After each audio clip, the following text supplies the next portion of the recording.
Hi friends, అందరికీ శుభోదయం. మరో మంచి వీడియోతో మీ ముందుకు వస్తున్నాను ఫ్రెండ్స్. ఇప్పుడు మీరు చూస్తున్నారుగా, ఇది మన గుంటూరులో నుంచి అలాగే ముందుకు వస్తే శేషమాంబపురం ఏరియా. చూడండి, కొండలు, ఈ మంచి చక్కటి వాటర్, అలాగే మీరు ఆ పైన చూస్తున్నారు కదా, కొద్దిగా మనకి ఇసుక కనబడుతుంది. ఇదంతా లోతట్టు ప్రాంతం అనమాట. అంటే కొద్దిగా లోడి మామూలుగా ట్రాక్టర్లకు ఇసుక వాటికి సంబంధించి గుంతల్లాగా ఉన్న ఏరియా. ఇదంతా వాటర్ ఫ్లో ఎక్కువ ఉంది. ఇంతకుముందు వరదలు వచ్చినప్పుడు మనకి ఏమైందంటే, మనకి ఇంతకుముందు కరోనా టైంలో ఫ్లడ్స్ వచ్చాయి. ఇక్కడ చాలా ఊళ్ళే కొట్టకపోయాయి.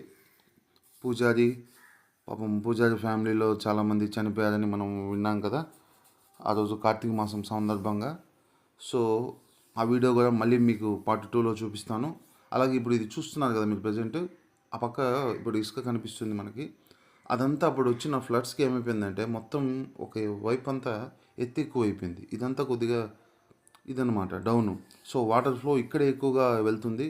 సో ఇది మీకు అందరికీ చూపించాలని అదే పనిగా వీడియో తీస్తున్నాను. ఇంకా మరో మంచి వీడియోతో మీ ముందుకు వస్తాను. అలాగే ఇది పార్ట్ 1 మాత్రమే. ఇంకా పార్ట్ 2, పార్ట్ 3 కూడా ఉంది. ఇంకా పొలప్తూరు, అక్కడ శివాలయం మళ్ళీ మీకు ఇంకో వీడియోలో చూపిస్తాను.